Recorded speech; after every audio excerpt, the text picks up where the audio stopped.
why did I let them walk all over me? Or, oh no, I came out too strong. Letting disrespect go when you have just started to stand up for yourself feels like a punch in the gut. And no matter how much you try to convince yourself of self-worth coming from within, the years and years of conditioning that has happened to you always take place. It always come back. It always makes you wonder. It always makes you get triggered by the rejections that happened. Today we are going to do something phenomenal. For people like me, for people like you, we are going to hit the sweet spot without becoming a pushover according to other people or a bulldozer, because it's not for them, it's for you, and you don't have to stick to the rule. Hello everyone, welcome back to my channel where we talk about internal things that you have been shushing away. And today we will talk about something extremely critical that people pleasers suffer with. It is where to stand up for yourself when you just have started standing up for yourself. So what is the truth here? It is that silence can feel like weakness when you have grown up in an environment where loud voices always win. I have been there in cultures, workplaces, friend circles where dominance always meant power and being soft felt like prey. Let me share you this new thing that just happened to me a few days back, and it kind of inspired me to make this video. So I was in a group setting and there were a lot of strangers around me with my co-worker, let's name him David, and the strangers asked me where I am from. And I casually replied, New Delhi. Of course, they knew by my face that I am from India, so I directly said New Delhi. And David had the audacity to make a joke at my expense. He said something like, oh no, she says she's from New Delhi, but she's really from mountains. And I laughed. I instantly felt the old panic that, oh, if I should laugh, I should feel like belongs crept all over me. And I laughed and like I have defended myself, like I had to. And I said, no, I'm from New Delhi. And the conversation moved on. But inside of me, I kept thinking, did I handle that well? Did I look weak when he said that? Inside of my brain, there was something happening. A lot of things. There were thoughts coming up. There were questions that I wanted to answers for. That why he said that. Why we had a conversation before. Like, does he not respect me, or was it in just fun way? There were all of these questions happening in my head and making me feel crazy. So what were really my options in the moment? Let this one go, but set a mental phone line. I can promise myself, if it happens again, I'll calmly remind him that I don't appreciate it. I could have addressed it lightly, like in a casual way, but that was not the option. And the third option was to get over with it. Get over it.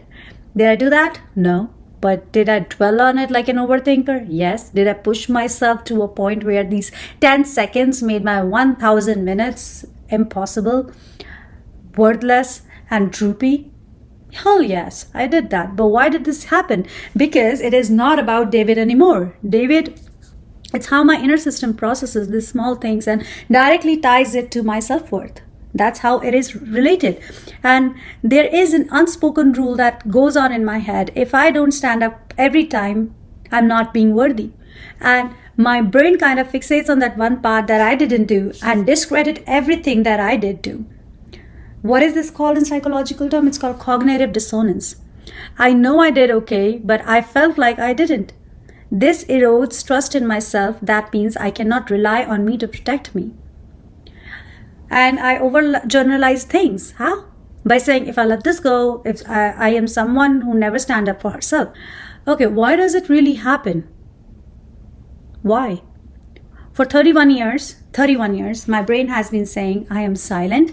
That's why people take advantage of me. And so I must be loud, I must be firm, I must be reactive when they cross me. Otherwise, they won't respect me. Or at least I picked this at least from few places and I made that somehow a rule in my head. And slowly and steadily, my whole system inside that is very nervous, which is called nervous system, it kind of learned that silence means weakness. That means danger.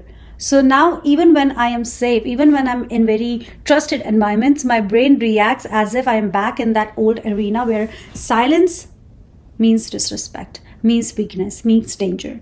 So this is also called emotional conditioning, where the brain links a tone to an outcome.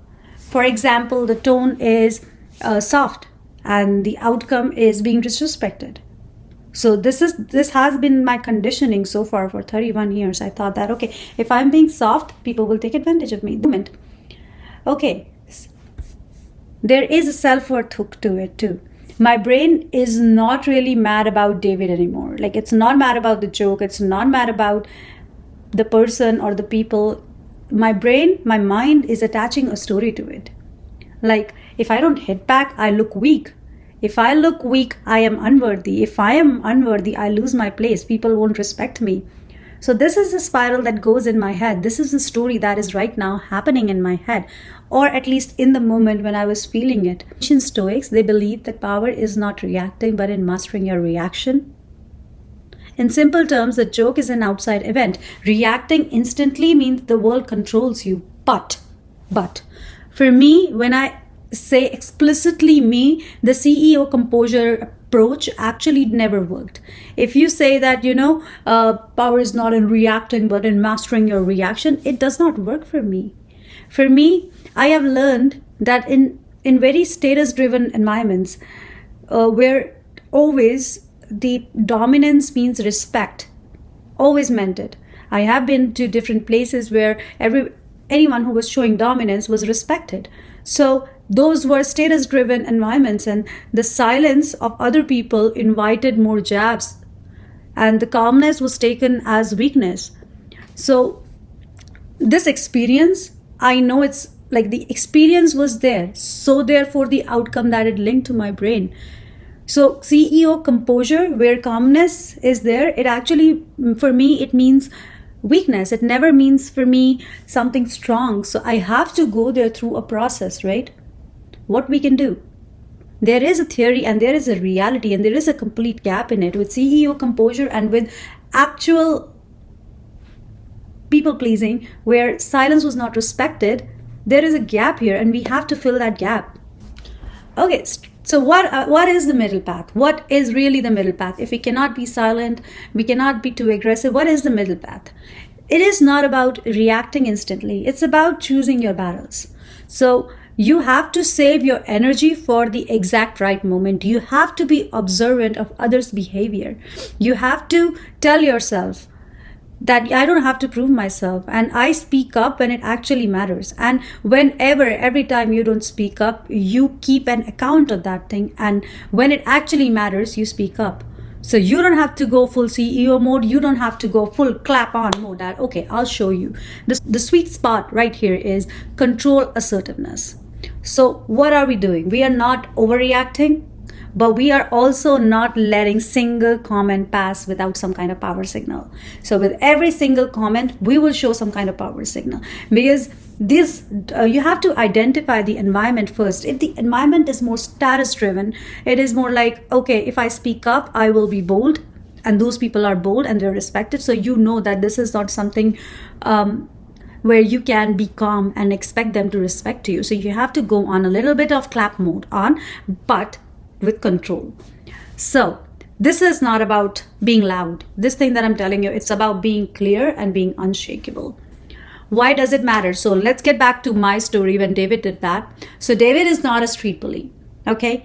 But in the group setting where everyone is around there, everyone is expecting someone to speak up, it does feel similar. And if I let this pass with David, other people who are in the group setting who might meet me later on, they might think that it's open season for a joke. And they might. I mean, not everyone is thinking that way that I am, but for me, it's happening that, okay, they might take and make a joke at my expense. So the key is, you don't give them the satisfaction of silence, but you don't explode either. Instead, what you do is you use light corrections. You make firm corrections that shows confidence, but without aggression. So from what could I have done? For me, it was, where are you from? When the outsider asked, and I said, New Delhi. When David responded me, I could have said, nice try, David, still New Delhi. when I say in this manner, that's what I learned. I did say, no, I am from New Delhi in a very firm voice. I said that, but still my brain didn't conceive it as enough assertiveness. So that is where we need to be very patient with ourselves. When we do say something, and we have to kind of appreciate ourselves for that. We cannot just let go of every time we try to speak up and victimize ourselves and self-blame that, oh, I cannot speak up in front of other people. We don't have to do that. So when I say that no, nice try, David, but still New Delhi, it works because it is not silence. I am standing my ground. It is not aggression. My tone is calm and confident. And it also kind of signals to him that I heard you and I'm not flustered and I'm shutting it down with ease. But why is this hard too? It is a little hard. Cognitive dissonance, the one that we just talked, it is that uncomfortable clash between what we believe and what we just did. You believe you're strong, but then you stay silent in front of people who are rude to you. Later, your brain, it kind of screams that, oh no, you're weak, and you trust it. This guilt loop, this keeps us stuck. The fix is to aim. We don't have to aim for perfection. We have to aim for consistency. Every time someone says something and it is offensive to us, we don't let it pass. We make strong, calm assertiveness. We do that. We correct them right there and then. And they know that, okay, she's going to correct me if I say something. So every time they try to speak up after at least 10 times, you will know that you have made some progress. I know that I have. So what's the actual philosophy that fits here?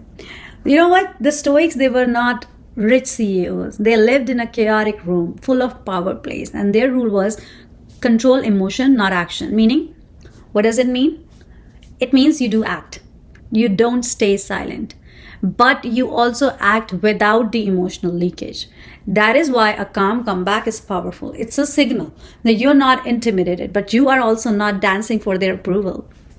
So we are adopting this strategic confidence mindset. That means, again, not every battle needs fighting. True power is actually picking the ones that are worth your energy and your credibility.